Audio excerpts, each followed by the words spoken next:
மேடை நாடகத்துக்கு வந்து திருநங்கைங்க தான் ஒரு வரப்பிரசாதமும் அதிகமாகிட்டு இருக்காங்க.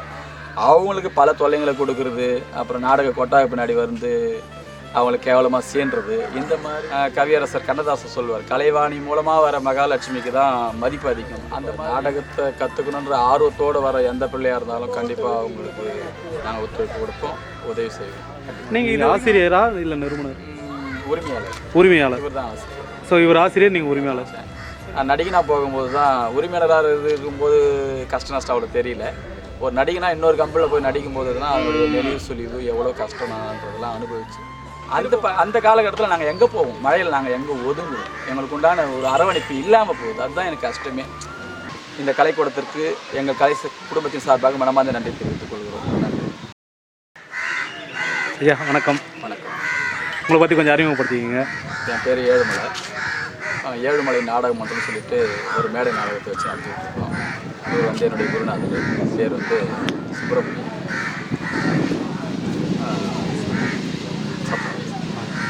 ஏழுமலை நாடகம்னு ஒரு அமைப்பு ஏற்படுத்தி, ஒரு குழு ஏற்படுத்தி அது மூலமாக நாங்கள் மேடை நாடகத்தை நடத்திட்டு. உங்களுக்கு சொந்த ஊர் எங்கேயா? ராணிப்பேட்டை மாவட்டம், அரக்கோணம் வட்டம், கோநலம் கிராமம். கோநலம் சொந்த கிராமம். நீங்கள் நாடகம் மன்றம் அங்கே வச்சு நடத்திட்டு? ஆமாம். ஸோ அது மேடை நாடகம் இல்லையா? ஒரு 15 பேர் சேர்ந்து ஒரு குழுவை அமைச்சு ஏழுமலை நாடக மன்றம் அப்படின்னு ஒரு மேடை நாடகம் வச்சு நடத்தி. ஸ்டார்டிங் எப்படி ஐயா நீங்கள் அந்த நாடக மன்றம் நடத்தி? நீங்கள் ஆசிரியரா இல்லை நிறுவனர்? உரிமையாளர். இவர் தான் ஆசிரியர். ஸோ இவர் ஆசிரியர், நீங்கள் உரிமையாளர். ஸோ நீங்கள் எப்படி ஒரு கம்பெனியை வந்து உருவாக்க காலகட்டத்தில் நீங்கள் நடித்து உருவாக்குனீங்களா? நான் ஒரு நடிகனாக இருந்து அதுக்கப்புறம் உரிமையாளராக மாறினேன். நீங்கள் நடிகனாக வந்தது எப்போ ஐயா? எப்போ? 2004. ஸோ நீங்கள் ஒரு குரூப்பில் வந்திருப்பீங்களா? அந்த குரூப் உங்களை வளர்த்து விட்டது அப்படின்னு சொல்லிட்டு அது பொழுதுபோக கற்றுக்கணும். நாடகத்தை ஆசிரியர் தான் கற்றுக் கொடுத்தாரு. அதுக்கப்புறம் இது ஒரு மன்றமாக உருவாக்கி நடத்திட்டு வரீங்க. நீங்கள் ஸ்டார்டிங் நடிக்கும்போது வந்து இந்த ஏழுமலை நாடக மன்றம் தானா இல்லை சீதா நாடகம்னு ஒரு அமைப்பு, ஒரு குழு ஏற்படுத்தினேன். அதுக்கப்புறம் ஒரு 10 வருஷம் ரன் பண்ணிவிட்டு நிறுத்திட்டு இன்னொரு கம்பெனியில் போய் ஒரு நடிகனாக நடிக்க ஆரம்பித்தேன். நான் நடிகனாக போகும்போது தான், உரிமையாளராக இருக்கும்போது கஷ்ட நஷ்டம் அவ்வளோ தெரியல. ஒரு நடிகனா இன்னொரு கம்பெனியில் போய் நடிக்கும்போது தான் அதனுடைய நெளிவு சுழிவு எவ்வளோ கஷ்டம்ன்றதெல்லாம் அனுபவிச்சு திரும்பவும் நான் ஏழுமலை நாடகம் வந்து என் பேர்லேயே வச்சு சொந்தமாக நடிகனுடைய கஷ்டம் என்னன்றது எனக்கு நல்லா தெரிஞ்சது. அதுக்கப்புறம் இப்போது ஒரு 15 நடிகர்களை வச்சு நடத்திட்டு வரேன். நார்மலாக வந்து ஒரு 2 பேரை லீட் பண்ணோம் அப்படின்றதே ரொம்ப கஷ்டமான விஷயம். இந்த 15 பேரை நீங்கள் லீட் பண்ணும்போது அது உங்களுக்கு எந்த மாதிரியான அனுபவத்தை கொடுக்குது? இல்லை, அன்பும் அரவணைப்பும் இருந்தால் இந்த தொழிலை நல்லா பண்ணலாம். 15 பேர்கிட்டும் நம்ம ஒரு அன்பும் ஒரு அரவணைப்பும் ஒரு உரிமையாளராக இருந்து செலுத்தினோம்னா அவங்க நமக்கு உண்மையாக இருப்பாங்க. நம்பிக்கையோடு தான் இந்த கம்பெனி நல்லபடியாக போயிட்டுருக்கு. எங்களுக்குள்ளே எந்த பேதமும் கிடையாது. ஒரு அண்ணன் தம்பி மாதிரி தான் எல்லாமே பழகும். எல்லாமே ஆனந்தம். ஆமாம். ஸோ எல்லாமே ஒரு ஃபேமிலி பாண்டிங்கோட இருப்பீங்க. குடும்பத்தில் இருக்கிற மாதிரி தான் நாங்கள் இதை எடுத்துகிட்டு போகிறோம். ஒரு நல்லதுக்கு ஒரு இப்போ உங்கள் குழுவில் இருக்கிற யாராச்சும் ஒருத்தர் வீட்டில் நல்லது கெட்டதுனாலும் எல்லாமே போய் கலந்துட்டு எடுத்து செய்வீங்களா? கண்டிப்பாக. அவங்க அழைச்சிட்டாங்கன்னாவோ அவங்களுக்கு ஏதாவது ஒரு கஷ்ட நஷ்டம்னு கேட்கும்போதோ பண உதவியோ இல்லை மற்ற உதவியோ செய்யறதுக்கு நாங்கள் தயாராக இருக்கோம். எல்லாத்துக்கும் எல்லா வகையிலும் நம்ம உதவியாக தான் இருக்கிறோம். ஸோ நம்மளை நம்பி வரவங்கள நம்ம தான் கை கொடுத்து தூக்கணும் அப்படின்ற மாதிரி. ஸோ இப்போ இதுக்கப்புறம் எத்தனை பேர் வந்தாலும் நீங்கள் வந்து அவங்கள உள்ளே கூப்பிட்டு அந்த நாடக தொழிலை வந்து கற்றுக் கொடுப்பேன்? கண்டிப்பாக. நாடகத்தை கற்றுக்கணுன்ற ஆர்வத்தோடு வர எந்த பிள்ளையாக இருந்தாலும் கண்டிப்பாக அவங்களுக்கு நாங்கள் ஒத்துழைப்பு கொடுப்போம், உதவி செய்வோம். நீங்கள் இது வரைக்கும் புதுமுகங்கள்னு சொல்லுவாங்க இல்லையா, அறிமுகம்னு சொல்லிட்டு, அந்த மாதிரி எத்தனை பேர் இன்ட்ரடியூஸ் பண்ணியிருப்பீங்க? அந்த மாதிரி ஐயா கிட்ட நாங்கள் வந்தோம். பல நடிகர்கள் எங்கள் ராணிப்பேட்டை மாவட்டத்தில் உருவாகிறதுக்கு காரணம் மேடை நாடகத்தில் இவர் தான். அதாவது காரணம்னா, பார்க்கறதுக்கு எளிமையாக இருப்பார், விக்கிரகம் சின்னதாக இருந்தால் உக்குரம் பெருசாக இருக்குன்னு சொல்லுவாங்க. அந்த மாதிரி தான் இவர் ஐயாவோட திறமை வந்து பார்க்கறதுக்கு சாதாரணமாக இருப்பார். இன்றைக்கி பல திறமையான நடிகர்கள் ராணிப்பேட்டை மாவட்டத்தில் மேடை நாடகத்தில் இருக்கிறாங்கன்னா அதுக்கு ஐயா தான் காரணம். ஆமாம். நீங்கள் என்னென்ன வேடம் ஐயா போட்டிருக்கீங்க? நான் மேடை நாடகத்தில் 2 வகையாக நாடகம் நடத்துகிறோம். ஒன்று நாவல்ஸ், இன்னொன்று வந்து புராணம். நாவல்னாக்கா ஒரு குடும்பத்தை கதையினுடைய அமைப்பாக இருக்கும். புராணன்றது வரலாறு, சரித்திரம். அதனால் என்னோடய கதாபாத்திரம் என்னென்னாக்கா, நாவல்ஸ்னால் ஒரு கதாநாயகன், ஒரு அண்ணன் தங்கச்சி, வேறு மாதிரி கேரக்டர், அந்த மாதிரி பண்ணக்கூடிய இது. புராணம்னா ஒரு வாலி மோட்சம்னா வாலி நடத்துவேன், ஹரிச்சந்திரா. அதுக்கப்புறம் ரேணுகாம்பாள் சம்பாதம் நம்முடைய ஏழுமலை நாடகம் மட்டும் சிறப்பாக போகுது. அதில் பரசுராமர். இந்த மாதிரி அந்த கதைக்கு என்ன தேவைப்படுதோ, ஆசிரியர் என்ன சொல்கிறாரோ அதை நம்ம பண்ணுவோம். இல்லை, இப்போ இந்த சுற்று வட்டாரத்திலே ரேணுகாம்பாள் சரித்திரம் தான் வந்து ரொம்ப பீக்கில் போயிட்டுருக்கு, நிறைய இடத்துல வந்து அதுதான் கேள்விப்படுறாங்க. கண்டிப்பாக. ஸோ அதில் உங்களோட ஸ்பெஷல் என்ன? என்னென்னா எனக்கு பரசுராமராக நான் அந்த ஏழுமலையாக நினைக்காம பரசுராமாவே அந்த கேரக்டராகவே மாறக்கூடிய அந்த ஆர்வம் ஊக்கம்ன்றது எனக்குள்ள ஐக்கியமாயிடுச்சு. நம்ம அந்த கேரக்டராகவே மாறிடணும் அப்படின்னு. அந்த கேரக்டராக மாறினதுனால மக்கள் மத்தியில் எனக்கு நிறைய பாராட்டுகள் கிடைக்க ஆரம்பிச்சு. அந்த பாராட்டு, அந்த ஊக்கம் தான் மேலே மேலே ஒரு கலைஞரை திறமையான ஒரு கலைஞனை உருவாக்குறதுக்கு காரணமாக இருக்குதுன்னு நான் நினைக்கிறேன். அவங்களுடைய கைத்தட்டல் பாராட்டுகள் தான் இந்த அளவுக்கு பெருமை கிடைக்கிறதுக்கு காரணம். ஆமாம், பணன்றது அப்பாற்பட்டது தான். நம்ம இவ்வளோ வருமானம் இது மூலமாக சம்பாதிக்கிறோன்றதை விட கவியரசர் கண்ணதாசன் சொல்லுவார், கலைவாணி மூலமாக வர மகாலட்சுமிக்கு தான் மதிப்பு அதிகம். அந்த மாதிரி கண்டிப்பாக இதன் மூலமாக வர வருமானம் தான் எங்களுக்கு பெருமையாக இருக்குது. அதுதான் நான். இப்போ நீங்கள் ஒரு கலைக்குழு வச்சு நடத்தும் போது இந்த 15 பேரும் லீட் பண்ணிட்டு போகிறீங்க இல்லையா?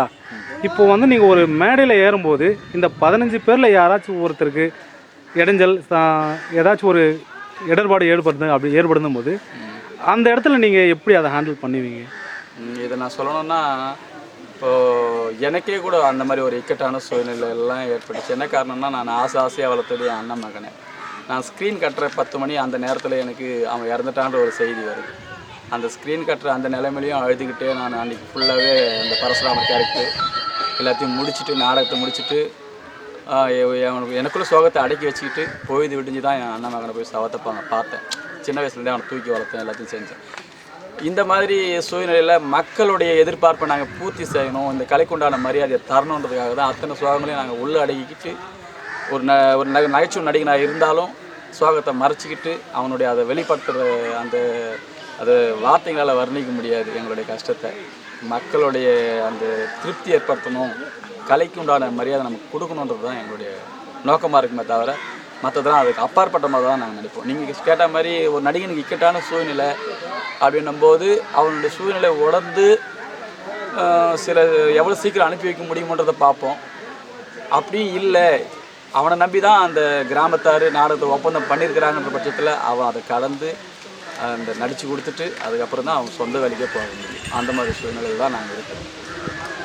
நம்மளால என்ன பண்ண முடியுமோ அதை பண்ணுவோம், முடியாத பட்சத்துக்கு கம்பல்சரி செஞ்சு தான் உண்டான அந்த மரியாதை கொடுத்துட்டு தான் அதுக்கப்புறம் குடும்பத்துக்கு உண்டான சூழ்நிலையை போய் பார்க்க வேண்டிய சூழ்நிலை தான் எங்கள் நாளைக்கு.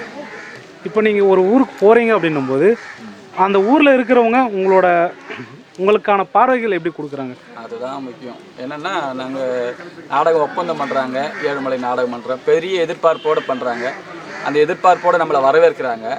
எனக்கு உண்டான ஒரு மன கஷ்டம் என்னென்னா, நாடகம் ஒப்பந்தம் பண்ணுறோம், நாடகம் நடிச்சுட்டே இருக்கிறோம், திடீர்னு மழை வந்துடுதுன்னு வச்சுக்கோங்களேன். அந்த மழை நேரத்தில் அந்த நம்ம ஒப்பந்தம் பண்ண நடிகருங்க எங்கே போய் தங்குவாங்க, அவங்களுக்கு உண்டான ஏற்பாடு என்ன செய்கிறோம், அந்த கவலையே இல்லாமல் அவங்க பாட்டு நிர்வாகிங்க ஓடி ஒளிஞ்சிடுறாங்க. இல்லை அவங்க வீட்டில் போய் இருந்துக்கிறாங்க. அந்த காலகட்டத்தில் நாங்கள் எங்கே போவோம், மழையில் நாங்கள் எங்கே ஒதுங்குவோம், எங்களுக்கு உண்டான ஒரு அரவணைப்பு இல்லாமல் போகுது. அதுதான் எனக்கு கஷ்டமே. நீங்கள் மரியாதை தரீங்க, எல்லாம் பண்ணுறீங்க, அது நான் குறை சொல்ல வரல. ஒரு மழைன்னு வந்துட்டால் அந்த நடிகனுக்கு உண்டான ஒரு ஒதுங்கக்கூடிய இடம் கூட ஏற்பாடு பண்ணி தர மாட்டேங்க. அதுதான் எனக்கு ரொம்ப மன கஷ்டமே. அவங்களுக்கு பின்புறம்னு ஒன்று இருக்கு இல்லையா, உள்ளே வந்து அவங்க அந்த மாதிரி உங்கள் நிர்வாகின்ற முறையில் உங்கள்கிட்ட அவங்க கஷ்டம் ஏதாச்சும் சொல்லியிருப்பாங்களா? கண்டிப்பாக. இப்போ தான் நிறைய மதுப்பிரியர்கள் அதிகமாகிட்டாங்க இல்லையா? ஆமாம், நானும் அதை சொல்ல வந்தேன், என்னால் சொல்ல முடியல. மதுப்பிரியர்கள் நிறைய அதிகமாகிட்டதுனால பல தொல்லைகள் நாங்கள் அனுபவிச்சுட்டு தான் இருக்கிறோம். ஏன்னா அவங்களுக்கு கூட பிறந்தவங்களும் அக்கா தங்கச்சி இருக்கிறாங்கன்ற நினைப்பை அவங்க நினைக்க மாட்டேங்கிறாங்க. அந்த கட்டத்தில் இப்போது மேடை நாடகத்துக்கு வந்து திருநங்கைங்க தான் ஒரு வரப்பிரசாதமும் அதிகமாகிட்டு இருக்காங்க. அவங்களுக்கு பல தொல்லைங்களை கொடுக்குறது, அப்புறம் நாடக கொட்டாக பின்னாடி வந்து அவங்களுக்கு கேவலமாக சீன்றது. இந்த மாதிரி கட்டத்தில் எங்ககிட்ட முறையிடும்போது அந்த கிராமத்தார் நிர்வாகிங்க யாரோ அவங்கள கூப்பிட்டு அதுக்கப்புறமா அவங்கள வான் பண்ணி அனுப்பிட்ட பிறகு தான் நாங்கள் நாடகத்தை பண்ணுவோம். அது எல்லாத்தையும் சகிச்சுக்கிட்டு தான் நாங்கள் வாழ்ந்துட்டு இருக்கோம். இது கொஞ்சம் கஷ்டமான விஷயம், கஷ்டமான சூழ்நிலை. ஏன்னா நம்மளை நம்பி வராங்க. ஆமாம், அப்படின்னும் போது அவங்களுக்கு உண்டான பாதுகாப்பு நம்ம கொடுக்கணும். நம்ம ரொம்ப அதிகமாக இப்போ கிராமத்தார் கரெக்டாக ஏற்பாடு பண்ணியிருந்தாங்கன்னா நாங்கள் நாடகத்தை சீக்கிரத்தை ஆரம்பிக்கிறதுக்கு உண்டான ஒரு வாய்ப்பு இருக்கும். என்ன பண்ணுறதுன்னா இவங்க லேட் பண்ணிவிடுவாங்க. லேட் பண்ணிவிட்டு அதுக்கப்புறம் ஒரு ஆண் வந்து பெண் வேடமாக மாறுறதுக்கு கிட்டத்தட்ட ஒரு 1/2 மணி நேரமாக தான் ஆகும். அந்த 1/2 மணி நேரத்துக்குள்ளே இன்னும் நாடகம் ஆரம்பிக்கலையா, வந்துட்டிங்களா, அப்போ 4 மணிக்கெலாம் முடிச்சிடுவீங்களா அப்படின்ற மாதிரிலாம் கொஞ்சம் கேவலமாக பேச ஆரம்பிச்சிடுவாங்க. அதெல்லாம் வருத்தமாறுவாங்க. இப்போ மேடை நாடகத்தெல்லாம் பார்த்தீங்கன்னா பப்புன் அந்த கட்டியக்கார சொல்லுவாங்க இல்லையா, அவங்க வராங்க. அவங்களாம் வந்து பார்த்தீங்கன்னா இதுக்கு முன்னாடி ஐயா ஒருத்தர் சொன்னார், நான் ஒரு மேடை ஏறணும்னா 100 அடிக்கு மேலே வாங்கணும் அப்படின்னு சொல்லிட்டு. ஸோ அந்த மாதிரி வந்து உங்கள் குழுவில் வரவங்க ஸோ எனக்கு இந்த மாதிரி ஆயிடுச்சு, நான் மட்டுமே இதை பண்ணணுமா அப்படின்ற மாதிரி ஏதாச்சும் கேட்டிருக்காங்களா? அந்த மாதிரி உண்டு தான். ஏன்னா சாட்டை அடின்றது சாதாரணமான விஷயம் இல்லை.